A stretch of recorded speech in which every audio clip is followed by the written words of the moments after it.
1절부터 우리가 교독하기로 하겠습니다.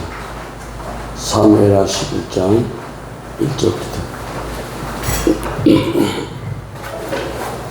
하셨습니까? 시작.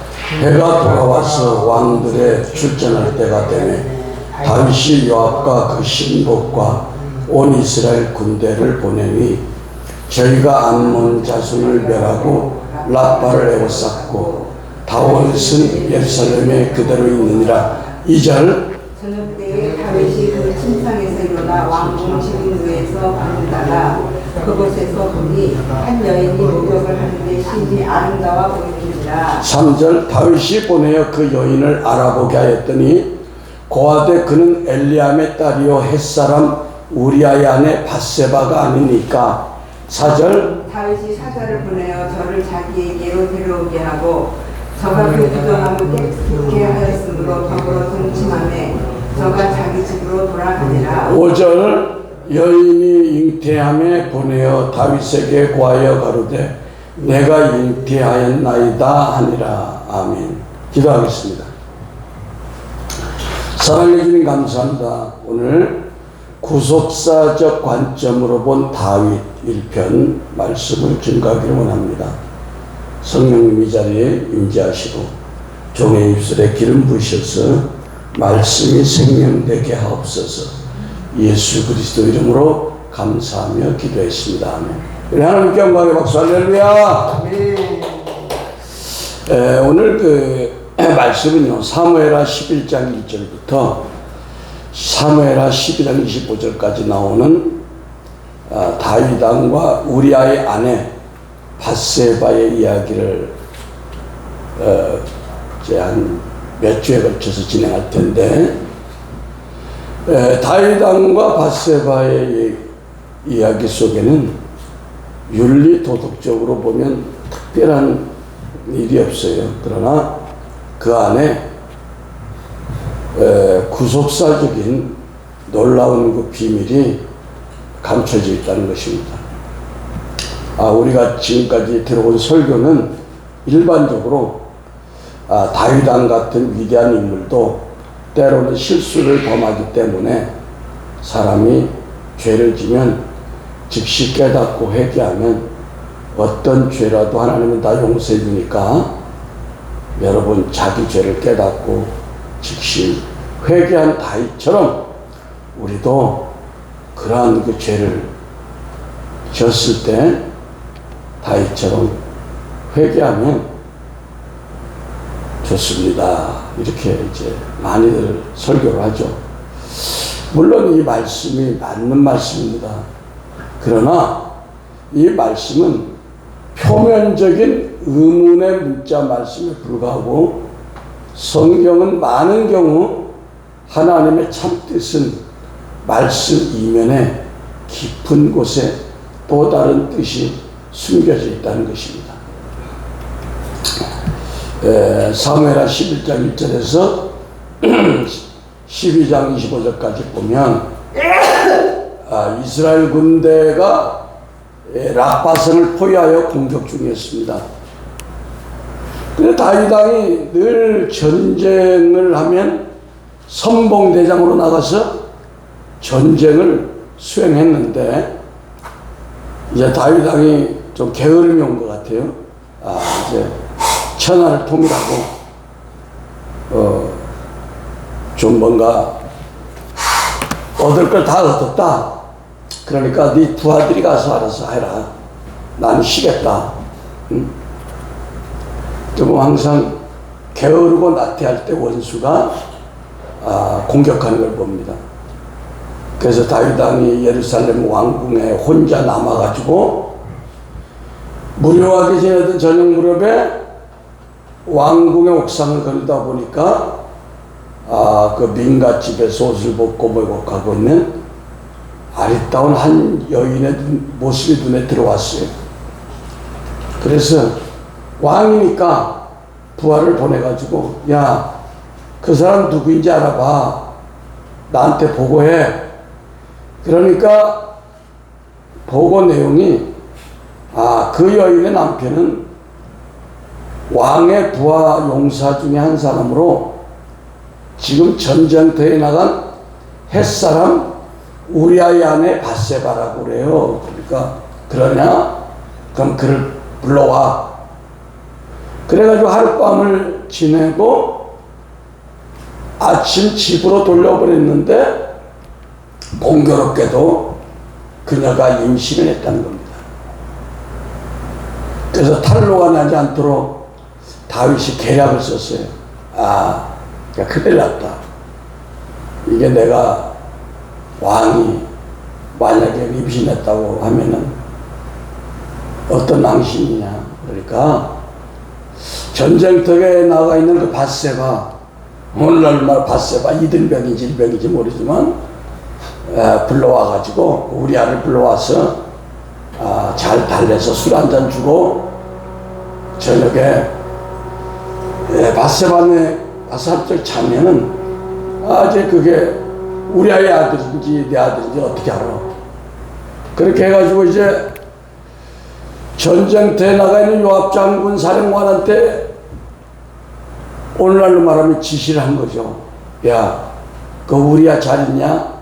잘 있습니다. 그 우리아 이등병 말이야 특별 휴가, 왕의 특별 휴가를 줄 테니까 걔를 좀 보내라.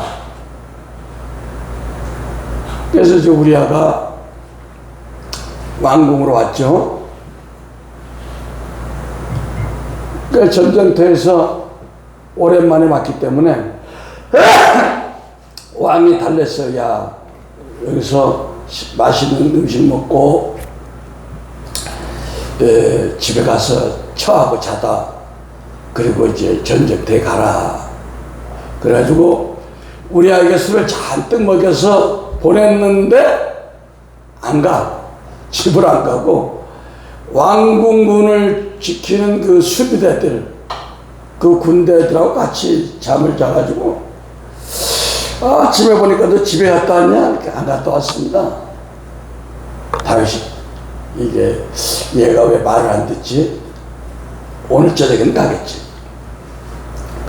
다시 저녁에 우리아를 데리고 와서 맛있는 사내진미를 먹이고 술 먹여서 오늘 저녁에는 가서 아내하고 재밌게 지내다 전쟁터에 가라 했는데 그날 저녁 또 우리아가 안 갔어요. 그러니까 이 녀석이 안 되겠다. 고집이 세구나. 그래가지고 다시 우리아가 이제 군대로 복귀를 하는데 요압 장군에게 편지를 써서 이 친구를 가장 강렬한 싸움이 있는 그 격전지로 보내가지고 너희들 후퇴해서 얘를 죽게 해라. 응? 그래가지고 죽었어요, 우리아가. 그러니까 잘 됐구나. 이제 밧세바를 데려다 살면 되겠구나. 응?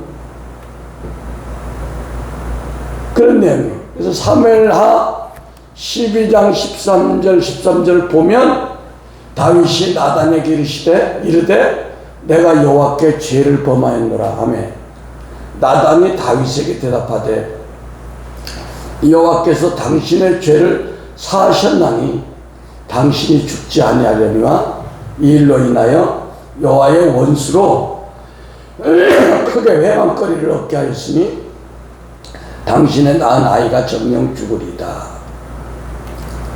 오늘 이 말씀이 사무엘하 11장 1절부터 12장 25절까지 나와 있는 다윗과 밧세바의 그 줄거리입니다.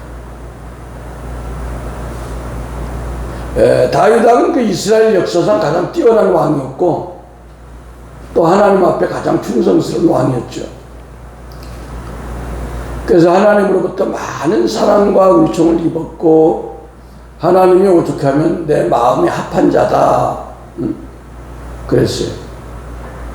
그뿐 아니라 장차 오실 메시아가 다윗의 가문에서 나오리라는 하나님의 언약의 말씀이 시편이나 구약에 여러 군데 예언되어 있기에 소경 바디메오는 예수님을 메시아로 믿고 메시아를 향해서 뭐라고 불렀어요? 다윗의 자손 예수여 이렇게 불렀습니다. 누가복음 18장 38절 그렇게 불렀죠. 그 다음에 시편 89편 3절 4절을 보겠습니다. 시편 89절 3절 4절 큰 소리 읽습니다. 시작. 주께서 이르시되 내가 나의 택한 자와 언약을 맺으며 내 종 다윗에게 맹세하기를 내가 내 자손을 영원히 견고히 하고 이를 비대히 세우리라 하였다 하셨나이다. 셀라. 예. 그러니까 지금 다윗이 이렇게 약속이 된 위대한 하나님의 사람이에요. 예, 사도행전 2장 29절에서 31절도 같이 보겠습니다. 사도행전 2장 29절에서 31절 시작. 형제들아 내가 다윗 자손 조상 다윗에 대하여 담대히 말할 수 있노니 다윗이 죽어 장사되어 그 묘가 오늘까지 우리 중에 있도다. 그는 선지자라 하나님이 이미 맹세하사 그 자손 중에서 한 사람을 그 위에 앉게 하리라 하심을 알고 미리 보는 거로 그리스도의 부활하심을 말하되 저가 음부에 버림이 되지 않고 육신이 썩음을 당하지 아니하시려 하더니 그러니까 지금 다윗은요 선지자예요. 평신도지만 왕이지만 그래가지고 예수님이 이 땅에 오시고 자기의 그 시로 솔로몬의 세를 이어서 메시아가 오고 그 다음에 마지막으로 예수 그리스도가 와서 십자가에 죽고 부활하는 것까지도 미리 봤다는 거야. 다윗이. 예. 다윗이 이런 영성을 가진 분이에요. 그럼 다윗이 이런 영성을 가진 분인데 어째서 밧세바를 취했느냐 이런 질문이 나오잖아요. 또 누가복음 1장 31절 보겠습니다. 누가복음 1장 31절에서 33절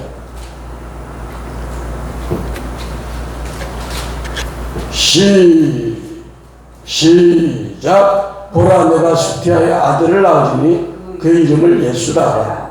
저가 큰 자가 되고 지극히 높으시니 아들이라 일컬음을 것이요 주 하나님께서 조상 다윗의 위를 저에게 주시니 영원히 야곱의 집에 왕노릇 하실 것이며 그 나라가 무궁하리라.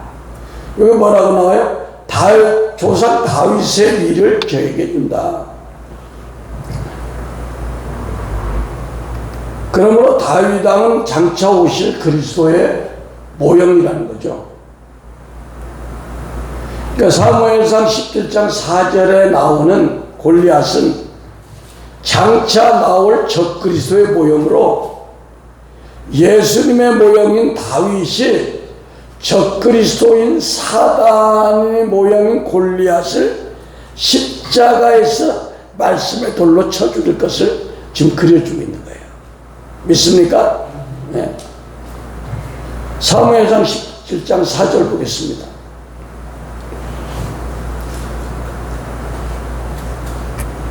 큰 소리로 시작. 블레셋 사람의 진에서 싸움을 도두는 자가 왔는데 그 이름은 골리앗이요 가드 사람이라.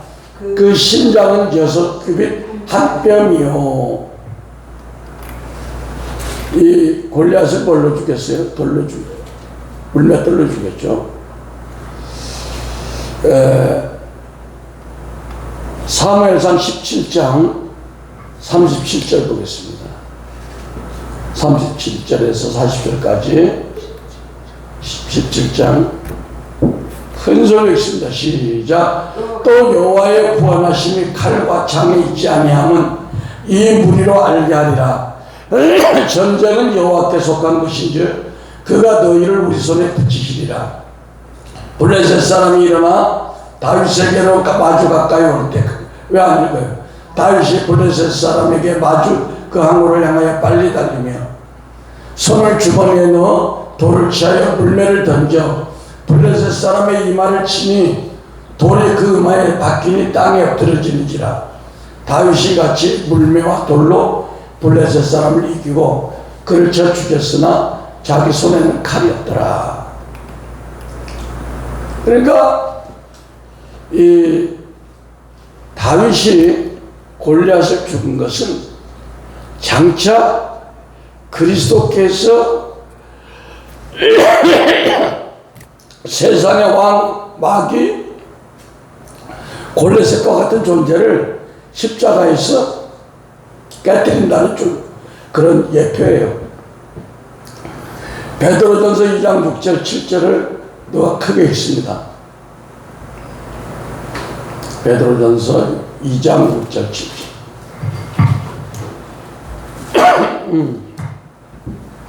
경에 기록하였으되 빨리빨리 읽어요. 보라 내가 택한 보배롭고 요긴한 모퉁이 돌을 시온에 두노니 저를 믿는 자는 부끄러움을 당치 아니하리라 하였으니 그러므로 믿는 자에게는 보배이나 믿지 아니하는 자에게는 건축자의 바른 그 돌이 모퉁이 돌 머릿돌이 되고.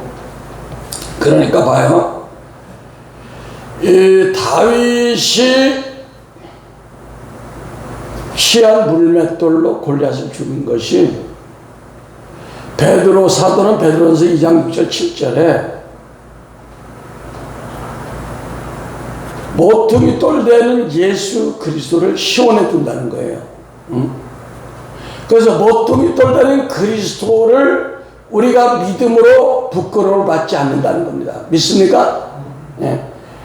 그 다윗의 물맷돌과 이렇게 모퉁이 돌 대신 그리스도하고 연결이 되는 거예요. 믿습니까? 이런 걸 볼 수 있는 분이 있어야 돼요. 그리고 계시록 18장에 가면 힘센 천사가 뱃돌 같은 큰 돌을 들어가지고 바다에 던지니까 바벨론 성이 부러졌대요. 계시록 18장 보겠습니다. 18장 21절. 전사님 큰 소리 읽어보세요. 이에 한 힘센 천사가 큰 맷돌 같은 돌을 들어 바다에 던져 이르되 큰 성 바벨론이 이같이 비참하게 던져져 결코 다시 보이지 아니하리로다. 계속 22절.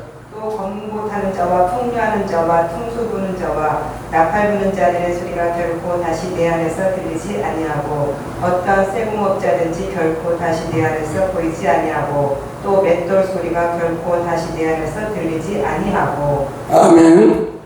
자, 결국 하나님의 나라는 새 예루살렘 성, 우리가 하나님 나라를 추구하는 백성들이 최종 목적인 새 예루살렘과 또 사단 마귀가 추구하는 큰 성 바벨론 성, 이 두 성의 싸움이에요. 창세기 바벨탑을 싸우면서. 그래서 결국 계시록 18장에 큰 성 바벨론 성이 무너질 때도 뭘로 무너져? 이 맷돌 같은 돌이 바다에 떨어지면서 큰 성이 무너지는 거예요. 그러니까 이게 또 뭐 여러분들은 바다에다가 천사가 돌을 던진다. 여러분, 태평양 바다에다가 천사가 돌을 수천 개를 던지는 게 무슨 상관이 있어 우리하고. 그 얘기가 아니라 이 바다는, 잘 들어요. 바다는 우리가 뭐라고 그래요? 인생은 고난의 바다다 이렇게 얘기를 하죠. 들어봤어 그런 얘기? 인생이 고난의 바다와 같다. 그러니까 뭐야? 우리 내면을 얘기해. 우리 내면, 우리 인생의 내면, 우리 내면의 쓴뿌리, 상처, 저주 가운데 역사는 악한 영이 집을 짓고 있는 공간이 바다다. 믿습니까? 네. 그러니까 이런 걸 모르면요 해석이 안 돼요. 자, 시편 148편 7절에 보면 너희 용들과 바다여 땅에서 여호와를 찬양하라 그랬어요. 자, 그죠? 언어가 그래요. 용들과 바다. 용이 바다에 사는데 땅에서 어떻게 여호와를 찬양해? 이게 두 구절이 아닙니다. 용들과 바다가 엉켜 있는데 거기서 땅이 있다는 땅이. 그 땅이 뭐야? 여러분의 심령의 땅에 그 깊은 내면의 원수가 자리 잡고 있는 바다 속에 있는 악한 영을 지금 얘기하는 거예요. 그러니까 계시록 21장 1절에 또 내가 새하늘과 새 땅을 보니 처음 하늘과 처음 땅이 없어졌고 바다도 다시 있지 않더라. 예. 여러분, 그러니까 신천지에서 뭐래? 신천지에 오면 새하늘과 새 땅이 회복됩니다. 바다도 없습니다. 신천지가 14만 4천 된 지가 오래됐어요. 그럼 뭐야? 인천 앞바다, 남해 앞바다, 태평양 바다가 없어져야지 지금 있어. 그런 것들이 어떻게 설명을 해? 설명 못해요. 그 바다는 뭐다? 우리 내면에 용들, 원수가 사망이 살고 있는 것을 바다라고 그러는데, 지금 계시록 시간이 아닌데 지금 설명하다 보니까 그래요. 우리 속의 내면에 바다, 어둠이 원수가 짓고 있는 바다가 없어져야 우리 생각이 처음 하늘이 되고 우리 마음이 처음 땅이 되는 거예요. 새하늘과 새 땅이 되는 거예요. 이해가 되죠? 너무 어렵나? 자, 돌을 얘기를 하다 보니까 그래요. 자, 새하늘과 새 땅, 바다, 골리앗, 뭐 이런 것이 우리 역사적인 사실로 받아들이지만 또 다니엘서를 보면 어때요? 다니엘서에도 보면은 봅시다. 다니엘서 2장 31절 한번 보겠습니다. 2장 31절. 여기도 돌 얘기가 나와요. 돌 얘기. 그래서 여러분들이 성경을 주의 깊게 봐야 됩니다. 다니엘서 2장 31절 시작. 왕이여 왕이 큰 신상을 보셨나이다. 그 신상이 왕의 앞에 섰는데 크고 광채가 특심하며 그 모양이 심히 두려우니 그 우상의 머리는 정금이요 가슴과 팔들은 은이요 배와 넓적다리는 노시요 그 종아리는 철이요 그 발 얼마는 철이요 얼마는 진흙이었나이다. 왕이 사람의 손으로 아니하고 산에서 뜨인 돌이 철과 녹과 진흙과 은과 금을 부수어뜨린 것을 보신 것은 그 신 하나님이 장래일을 왕에게 알게 하신 것이라. 이 꿈이 참되고 해석이 확실합니다. 여기 중요한 게 뭐냐면 큰 신상이 있는데 큰 신상을 산에서 뜨인 돌, 사람이 만든 뜨인 돌이 와가지고 그 우상을 꽉 때리니까 박살났다는 거예요. 응? 뭐 여기 그래서 다니엘서 해석하는 분들이 내 짐승의 모습이 사자는 바벨론, 두 번째 등장하는 곰은 메데바사, 세 번째 등장하는 표범은 헬라 제국, 네 번째 등장하는 짐승은 로마. 그래서 역사적인 것을 얘기하는데 이것은 우리 내면 안에 있는 사자같이 사나운 혈기 분노, 곰처럼 고집센 아집과 고집, 또 세 번째 등장한 표범, 네 번째 등장한 무서운 짐승. 왜? 사람이 존귀치 않아 깨닫지 못하는 자는 멸망하는 짐승이라고 그랬죠. 짐승. 이 짐승 같은 성품을 뭘로 얻겠다고 그랬어요? 산에, 시온산에서 뜨인 돌, 모퉁이 돌 대신 그 거룩한 돌이 뭐야? 말씀이잖아.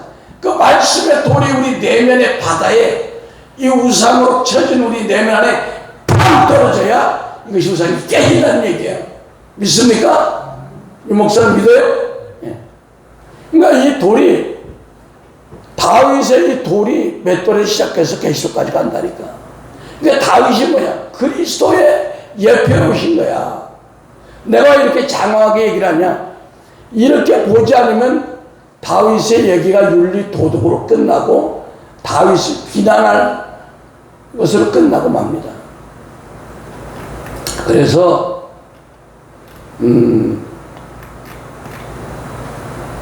우리가 새하늘과 새 땅, 바다, 이것이 어떤 자연적인 얘기가 아니야.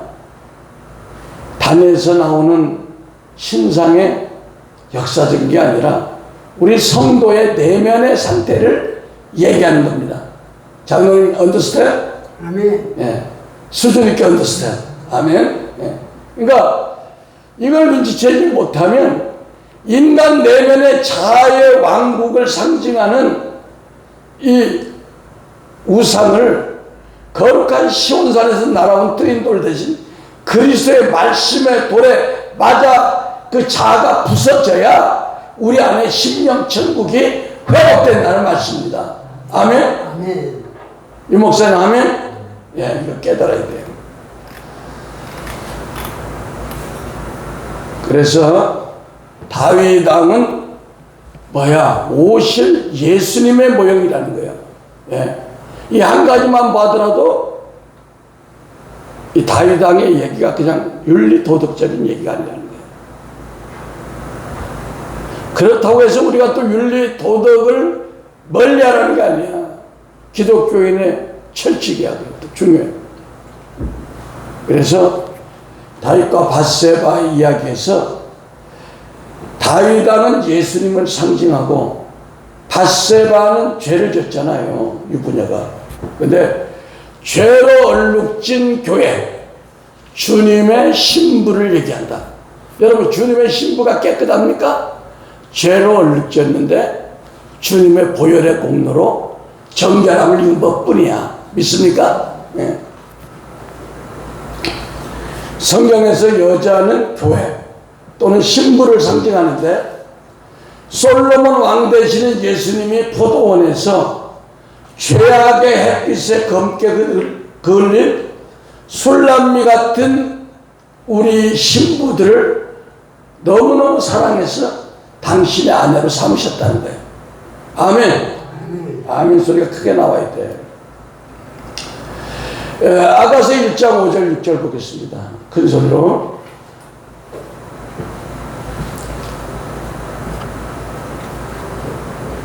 시작. 예루살렘 여자들아, 내가 비록 거구나 아름다우니 계달의 장목 갈질지라도 솔로몬의 회장과 같구나. 내가 일광에 찧어서 더 으스름할지라도 읽어보지 말 것은 내 어미의 아들들이 나를 놓아여 포도원 지기로 삼았습니다. 나의 포도원은 내가 지키지 못하였다. 그러니까 술람미가 계달의 장막처럼 거무튀튀한데도 솔로몬 왕이 신부로 삼았다는 거야. 구중궁궐의 아름다운 궁녀를 놔두고 뭐야? 계달의 장막처럼 죄로 눅진 우리를 마치 다윗 왕이, 위대한 왕이 그 그냥 밧세바 같은 여자, 그 백성 중에 그냥 평범한 여자를 신부로 삼았다는 것입니다.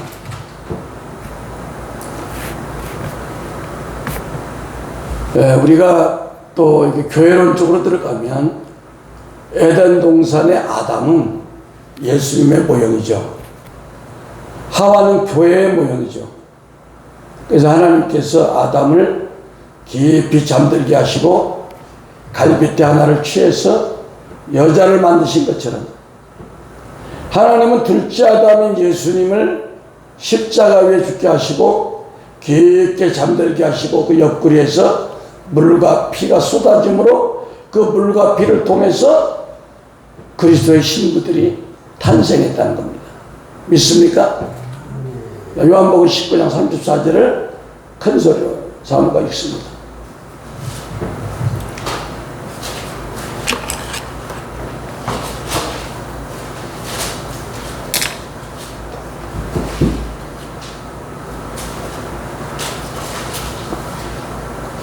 그중 한 군병이 창으로 옆 큰 소리로. 그중 한 군병이 창으로 옆구리를 찌르니 곧 피와 물이 나오더라. 피와 물로 우리 신부들 교회가 탄생했어요.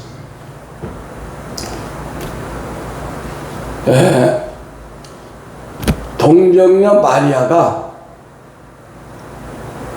성령을 받아서 생명을 낳은 이것을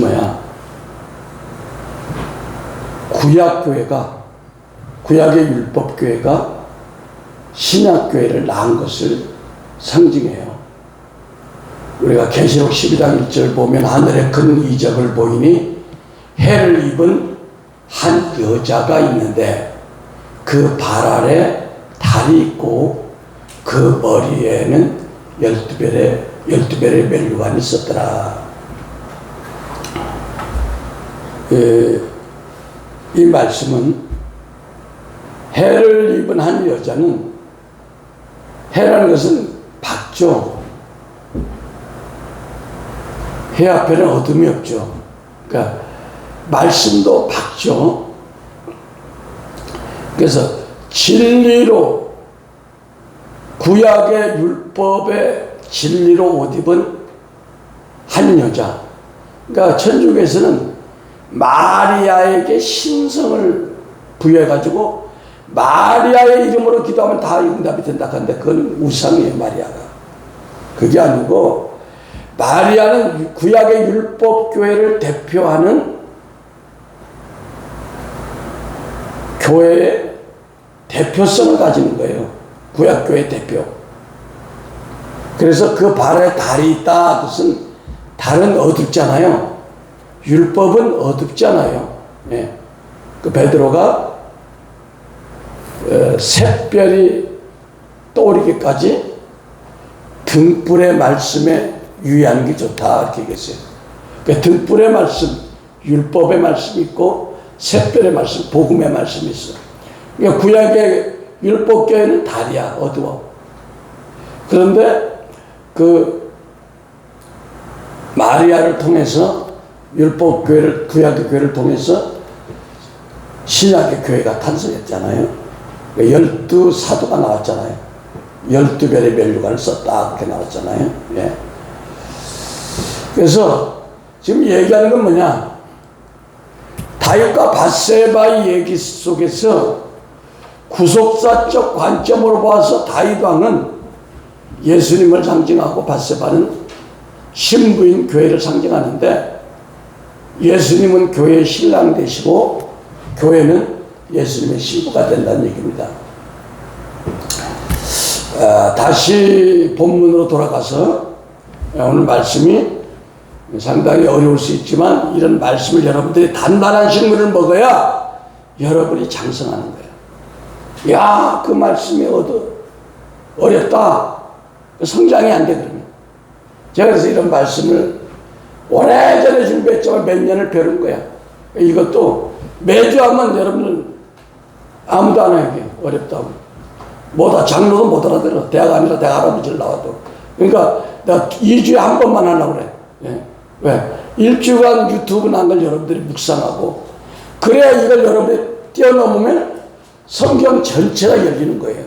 믿습니까? 예. 그게 중요한 거예요.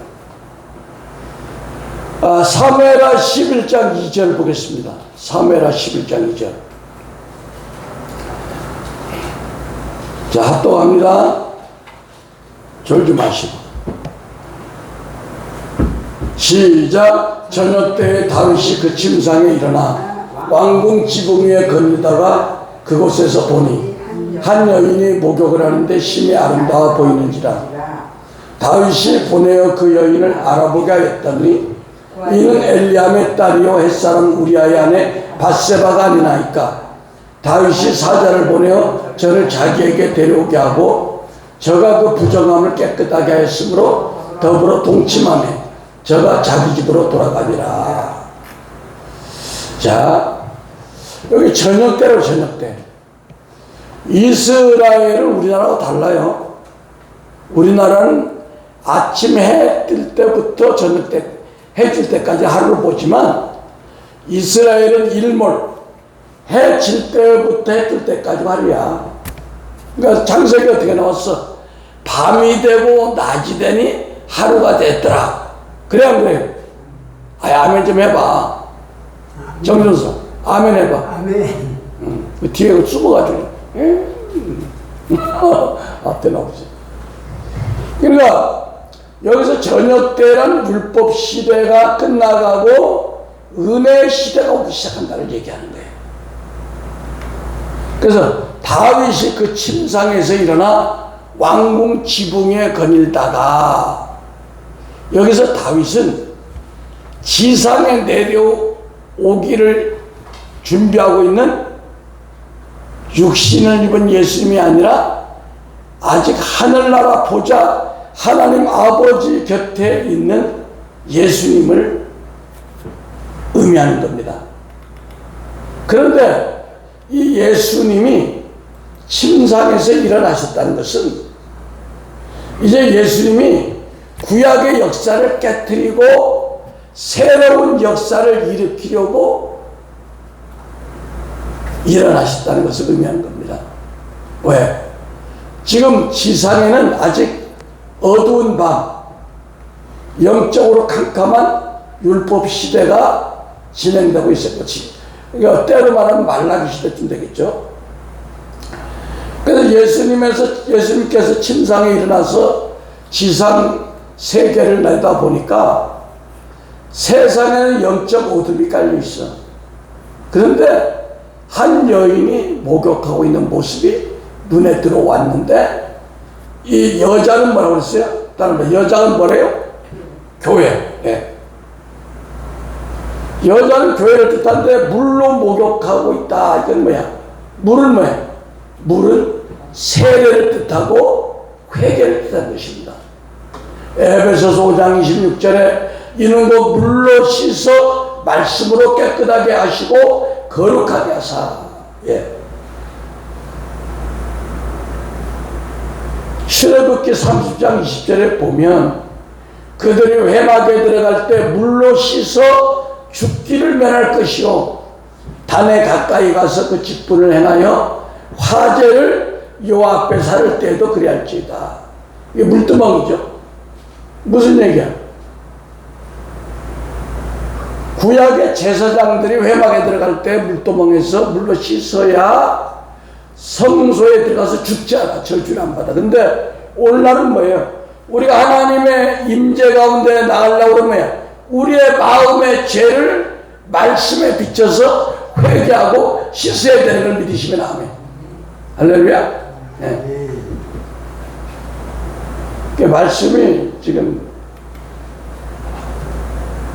깊게 풀어지기 때문에 정신 차려야 돼. 그러니까 밧세바가 단순히 목욕했다는 의미가 아니라 지금 구약의 교회가 말씀으로 회개하고 주님 오시는 시기를 기다리고 있다는 거야. 그래서 로마서 1장 4절은 우리 로마서 1장 4절 봐요. 말씀으로 해석해야 2단 3단 소리 안 듣는 거예요. 말씀이 없는 걸 얘기하니까 교주 소리를 듣고 2단 소리 듣는 거예요. 로마서 1장 4절 시작. 그러므로 우리가 그의 죽으심을 합하여 세례를 받음으로 그와 함께 장사되었다니 이는 아버지의 영광으로 말미암아 그리스도를 죽은 자 가운데 살리신 것 같이 우리로 또한 새 생명 가운데 행하게 하려 함이라. 어떻게 여러 사람이 한 사람 목소리 받으면 못 읽어요? 자, 그 갈라디아서 3장 27절 읽어보세요. 큰 소리로 시작. 자, 갈라디아서 3장 27절. 장로님 아주 오늘 실력이 영 안 나와요. 시작. 누구든지 그리스도에 합하여 세례를 받은 자는 그리스도로 믿는다. 예. 그리스도와 합하기 연합되기 위해서는 뭐야? 반드시 세례를 받아. 세례라는 건 뭐야? 물속에 풍덩 들어가는 거죠. 그러니까 뭐야? 세례는 뭐야? 내 옛사람을 벗는 거야. 내 옛사람이 죽는 거야. 여러분이 말씀을 어려워하니까 내가 말씀을 많이 못 전하겠네. 응? 왜 여러분들이 지금까지 생명의 말씀을 받았는데 왜 이걸 못 알아들어? 자, 목욕할 때에는 누구나 옷을 벗는데 옷을 벗는다는 것은 나의 부끄러운 치부를 다 드러내놓고 우리가 때를 씻으려면 어떻게? 우리 몸에 때가 만약에 때가 죄라면 이 때라는 죄를 씻기 위해서 옷을 벗어야 되잖아요. 응?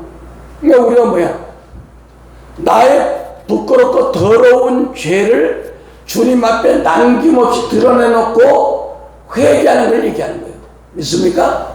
그러니까 물로 씻는 것은 세례인데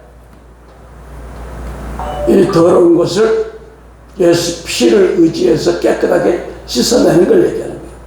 그러니까 여인이 목욕하고 있는 모습은 교회 성도가 구약교회 성도가 하나님 앞에 회개하고 있는 모습이다. 응? 그걸 다시 한번 설명하기 위해서 베드로전서 3장 21절 보겠습니다. 요번에 큰 소리를 안 읽으면 1시간 더 설교가 아니고 끝내고 그게 읽으면 끝내고 베드로전서 3장 21절 큰 소리로 자 똑같은 소리요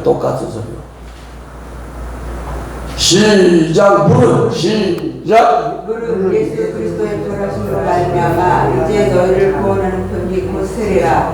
육체의 더러운 것을 제하여 버림이 아니요 오직 선한 양심이 하나님을 향하여 처단하는 것이라. 아멘. 그러니까 왜 심이 아름다워 보였냐? 다윗이라는 왕의 육신의 눈은 아름다워 보였지만 영적으로 하나님이 보좌에서 구약의 교회들이 자신의 죄를 벌거벗고 주님 앞에 회개하는 모습은 아름다운 모습이다 이거야. 왜? 주님 이제 우리가 율법의 어두운 캄캄한 암흑의 시대가 지나가고 우리에게 신랑 되신 예수 그리스도를 보내주셔서 이제 새로운 신약교회를 성령의 역사는 신약교회를 탄생하게 하옵소서 이런 기도를 했던 겁니다. 할렐루야. 네. 이 말씀이 처음에 들으면 어렵고 또 이런 설교를 하는 목사님들이 드물기 때문에 제가 이 말씀을 제가 삼손에 대한 것도 구속사로 본 삼손 해가지고 그것도 한 10여 편을 설교를 했는데 그것도 알아듣는 분들이 많지 않아서 제가 이 말씀을 연기하려다가 몇 년 지금 딜레이 하다가 시작한 거예요. 그래서 이것도 매주 해버리면 여러분들이 이제 못 다룰 것 같아서 한 주는 이 말씀하고 한 주는 이제 기름 부음 학교 그걸 이제 할 겁니다. 기도하겠습니다. 사랑의 아버지 하나님 감사합니다. 오늘 하나님이 우리에게 계시로 보여주신 귀한 생명의 말씀 구속사 관점으로 본 다윗에 대해서 1편 설교를 마쳤습니다. 주여 사도 바울이 성도들에게 너희들이 예수를 믿은 지 오래되어서 단단한 식물을 먹어야 되는데 아직 어리기 때문에 젖으로밖에 먹이지 못한다고 한탄한 말씀을 했습니다. 이제 우리가 장성해서 이 단단한 식물을 소화시키는 저와 모두 될 수 있도록 축복하여 주시옵소서. 예수 그리스도 이름으로 감사하며 기도했습니다. 아멘. 아멘.